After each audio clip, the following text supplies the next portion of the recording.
어머니, 그럼 보험금은 언제 받을 수 있어요? 명수는 다소 무심하게 물었습니다. 성금순 씨는 아들의 말을 이해하지 못한 듯 한참을 멍하니 바라보았습니다. 그녀는 아들이 자신의 건강 상태보다 보험금에 관심을 더 두고 있다는 사실에 충격을 받았습니다. 명수야, 너 지금 무슨 말을 하는 거니? 성금순 씨는 애써 침착하게 물었습니다. 어머니, 지금 암 진단을 받으셨잖아요. 그럼 보험금이 나올 텐데 돈이 언제 입금되냐고요? 네가 그 돈이 언제 나오는지가 왜 궁금하니?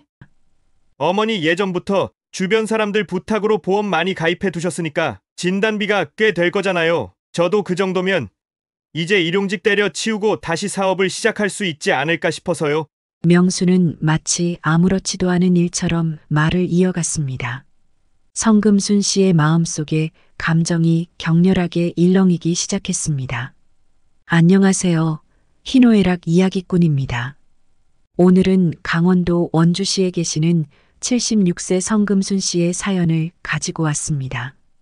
들어보시고 함께 이야기 나누어 봅시다. 그 전에 구독과 좋아요 버튼을 눌러주시면 저에게 큰 힘이 됩니다. 그럼 이야기 시작합니다. 성금순 씨는 평생을 자식들에게 바친 어머니였습니다. 그녀는 아들의 말을 듣고 가슴 깊숙이 억눌렸던 분노와 슬픔이 터져 나올 것 같았습니다. 젊은 시절부터 그녀는 누구보다 부지런히 일하며 가정을 일구었고 두 아이를 홀로 키워내기 위해 밤낮 없이 애를 썼습니다. 남편이 일찍 세상을 떠나며 모든 짐이 그녀의 어깨 위에 내려앉았지만 성금순 씨는 결코 포기하지 않았습니다. 아들 명수와 딸 은지는 그녀의 삶의 유일한 원동력이자 기쁨이었습니다. 아들 명수는 어린 시절부터 큰 포부를 가졌습니다. 그는 학창 시절부터 성적이 뛰어나지 않았지만 도전 정신이 강했고 자신의 길을 개척하려는 의지가 컸습니다. 성금순 씨는 그런 아들이 자랑스러웠습니다. 하지만 그의 도전은 번번이 실패로 끝났고 그때마다 성금순 씨는 아들을 돕기 위해 자신의 모든 것을 내놓았습니다.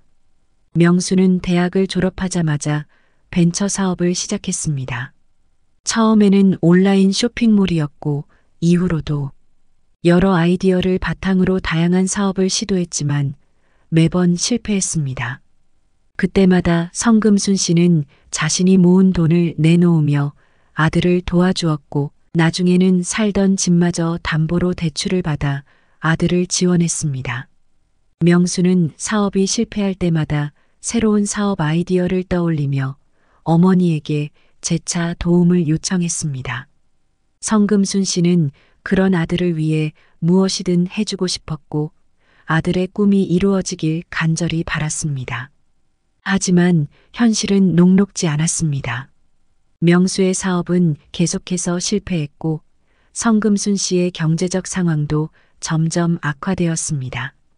그녀는 자신의 노후를 위한 자금을 모두 아들의 사업을 위해 지원했지만 그 대가는 경제적 불안정과 함께 몸이 상하는 것이었습니다. 아들을 챙겨주느라 딸을 챙겨주지 못한 것은 당연하고 심지어 성금순 씨는 자신의 건강마저 챙길 여유가 없었기에 건강검진도 자주 건너뛰었습니다. 어느 날 딸 은지가 성금순 씨를 찾아왔습니다. 은지는 어머니의 건강 상태가 걱정되어 평소보다 더 강하게 건강검진을 받아야 한다고 주장했습니다. 성금순 씨는 처음엔 미뤘지만 딸의 간곡한 설득에 결국 검진을 받기로 결정했습니다. 동네의 건강검진센터에서 진행된 검진 결과 유방초음파 검사에서 이상 소견이 발견되었습니다. 담당 의사는 즉시 성금순 씨에게 큰 병원에서 정밀 검사를 받을 것을 권유했습니다. 이 소식을 들은 딸 은지는 어머니와 함께 큰 병원을 찾았습니다. 병원은 고요하고 차분했지만 그 분위기마저 성금순 씨의 마음을 무겁게 했습니다. 정밀 검사가 진행되었고 결과를 기다리며 두 모녀는 가슴을 졸였습니다. 제발 아니겠지, 아니겠지 하면서 기도를 했습니다. 하지만 하늘도 무심한지 결국 성금순 씨는 유방암 판정을 받았습니다. 성금순 씨는 이 소식을 듣고 한동안 말을 잇지 못했습니다. 은지는 어머니의 손을 꼭 잡고 눈물을 참으며 함께 있어 주었습니다. 병원에서 돌아온 그날 밤 성금순 씨는 자신의 방에서 혼자서 무겁게 숨을 내쉬고 있었습니다. 암이라는 진단이 너무나도 두렵고 막막하게 느껴졌습니다. 그녀의 눈앞에는 오직 한 가지 생각만이 맴돌았습니다. 이제 자신이 할 수 있는 것은 무엇일까? 그녀는 지난날의 희생과 노력이 모두 헛되이 사라져버린 듯한 기분에 사로잡혔습니다. 그때 딸 은지가 조용히 방으로 들어왔습니다. 은지는 어머니의 침대 옆에 앉아 말없이 손을 잡았습니다. 엄마, 은지는 조심스레 어머니를 불렀습니다. 엄마, 괜찮아요. 저희가 다 같이 이겨낼 수 있어요. 성금순 씨는 딸의 따뜻한 말에 눈물을 흘리며 딸의 손을 꼭 잡았습니다. 그녀는 딸에게 의지하고 싶었지만 동시에 자신이 딸에게 짐이 된다는 생각에 마음이 무거웠습니다. 은지야, 엄마가 너한테 이렇게 짐이 될 줄은 몰랐구나. 엄마가 너무 미안하다. 금순 씨는 눈물을 훔치며 힘겹게 말을 꺼냈습니다. 엄마, 그런 말씀 하지 마세요. 엄마는 저희에게 언제나 가장 큰 힘이었어요. 이제는 제가 엄마를 도와드릴 차례예요. 엄마가 지금까지 우리를 위해 얼마나 많은 것을 해주셨는지 잊지 말아주세요. 은지는 어머니를 바라보며 진심을 담아 말했습니다. 금순 씨는 딸의 말을 들으며 마음속 깊이 따뜻함을 느꼈습니다. 그녀는 딸이 자신을 위로하려는 진심을 느끼며 조금씩 두려움을 이겨내려 노력했습니다. 비록 암이라는 병이 그녀의 삶에 큰 위기를 가져왔지만 딸의 사랑과 지지가 그녀에게 큰 힘이 되었습니다. 다음 날 은지는 오빠인 명수에게 어머니의 상태를 알렸습니다. 명수는 그 소식을 듣고 어머니의 집을 찾아왔습니다. 명수는 어머니의 몸과 마음이 어떠한지는 묻지도 않고 다짜고짜 바로 보험금에 대해 물었습니다. 어머니, 그럼 보험금은 언제 받을 수 있어요? 명수는 다소 무심하게 물었습니다. 성금순 씨는 아들의 말을 이해하지 못한 듯 한참을 멍하니 바라보았습니다. 그녀는 아들이 자신의 건강 상태보다 보험금에 관심을 더 두고 있다는 사실에 충격을 받았습니다. 명수야, 너 지금 무슨 말을 하는 거니? 성금순 씨는 애써 침착하게 물었습니다.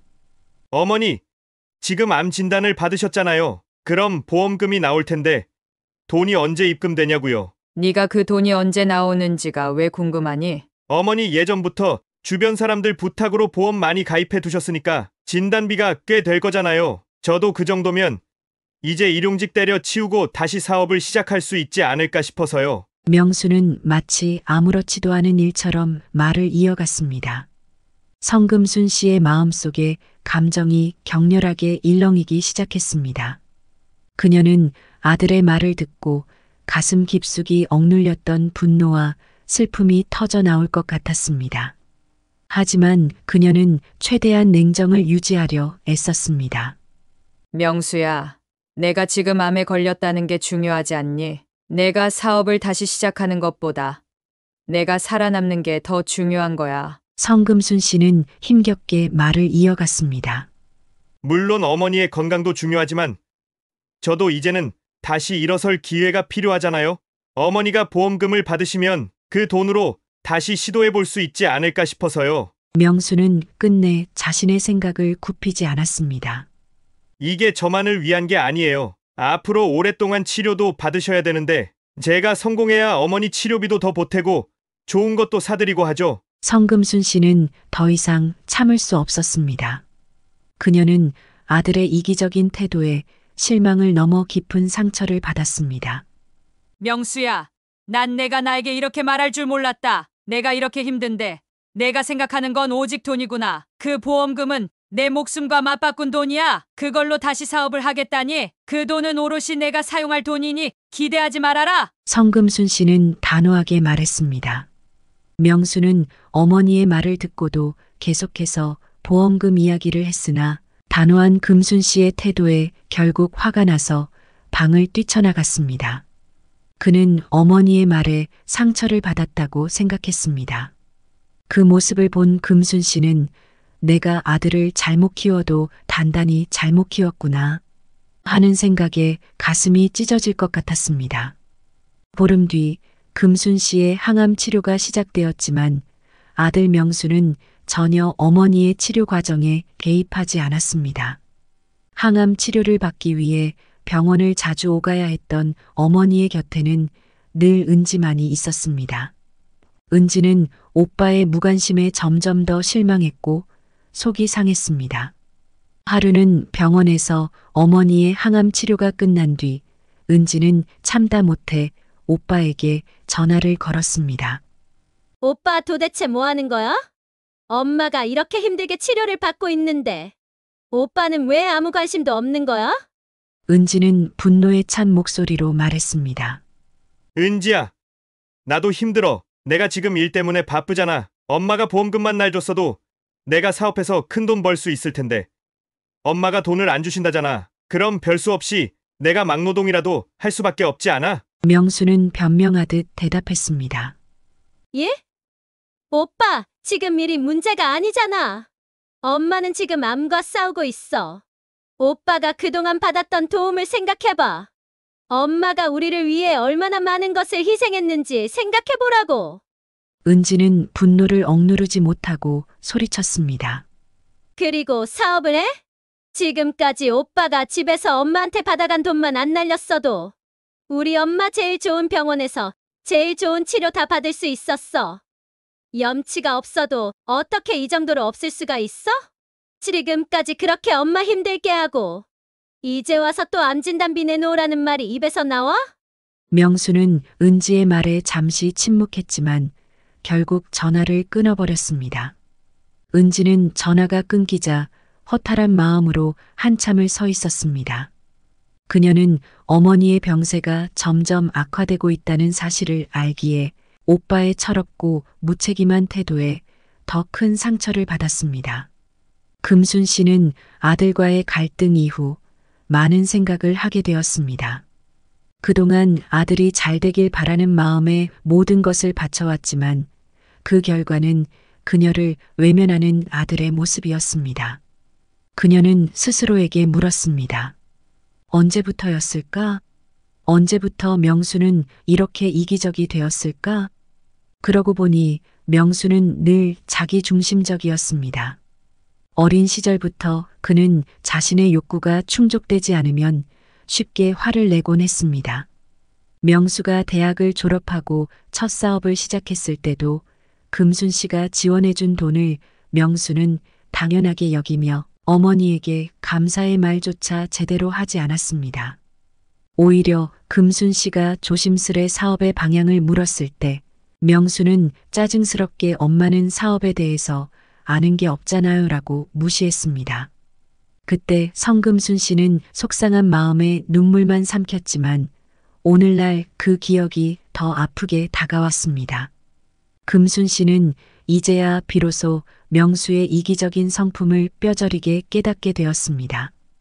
그녀는 그동안 아들을 위해 모든 것을 희생했지만 명수는 단 한 번도 어머니를 진심으로 생각하지 않았다는 것을 깨달았습니다. 금순 씨는 결국 결심을 굳혔습니다. 이제 더 이상 아들에게 기대할 것이 없다는 사실을 받아들이고 자신의 남은 재산을 어떻게 할지 결정할 때가 되었습니다. 금순 씨는 조용히 보험 서류를 꺼내 들었습니다. 그녀는 보험금 수익자를 딸 은지로 변경하기로 결심했습니다. 딸 은지는 늘 어머니 곁에서 그녀를 돌보았고 자신을 위해 희생해왔던 어머니의 사랑을 깊이 이해하고 있었습니다. 금순 씨는 또한 유언장을 작성하기로 결심했습니다. 아들에게는 법적으로 최소한의 재산만을 남기고 나머지는 모두 딸에게 상속하기로 했습니다. 그녀는 이 결정을 내리며 마음속 깊은 곳에서 슬픔과 후회를 느꼈지만 동시에 그것이 최선의 선택이라는 확신을 가졌습니다. 금순 씨는 남은 시간 동안 딸 은지와 함께 조용히 지냈습니다. 딸은 어머니를 돌보며 그녀의 곁을 떠나지 않았고 성금순 씨는 그런 딸의 존재에 위안을 얻었습니다. 시간이 흐르면서 성금순 씨는 자신의 삶을 돌아보며 자식들을 위해 헌신한 시간들을 떠올렸습니다. 비록 아들과의 관계는 틀어졌지만 그녀는 자신이 최선을 다해 살아왔다는 사실에 조금이나마 안심할 수 있었습니다. 암 치료는 금순 씨의 몸을 고통스럽게 만들었지만 그녀는 여전히 강인한 의지를 가지고 있었습니다. 그녀는 딸과 함께 남은 시간을 소중히 여기며 하루하루를 정리해 나갔습니다. 그리고 어느 날 성금순 씨는 딸에게 유언장을 건네며 마지막 당부를 했습니다. 은지야, 엄마는 이제 더 이상 미련이 없다. 이 유언장에는 엄마의 마지막 뜻이 담겨 있으니 너도 그 뜻을 잘 따라주길 바란다. 성금순 씨는 딸의 손을 꼭 잡고 말했습니다. 은지는 눈물을 흘리며 어머니의 유언장을 받았습니다. 그녀는 어머니의 결정을 존중하며 끝까지 어머니의 곁을 지키겠다고 다짐했습니다. 금순 씨는 다행히 항암치료 약물이 몸에 잘 들었고 딸의 정성스러운 간호로 몸이 조금씩 회복되어 갔습니다. 이제 금순 씨는 수술을 앞두고 있습니다. 조금 겁이 나긴 했지만 자신의 손을 꽉 잡아주며 용기를 북돋아주는 딸이 있기에 이겨나갈 자신이 생겼습니다. 금순 씨는 자식의 존재라는 것이 내가 그들에게 베푼 만큼 나를 생각해주지 않는다는 사실을 이른을 훌쩍 넘어서야 제대로 배웠습니다. 성금순 씨의 이야기는 여기까지입니다. 구독과 알람 설정해 주신다면 전국 각지의 사연을 빠르게 전달해 드리겠습니다. 감사합니다.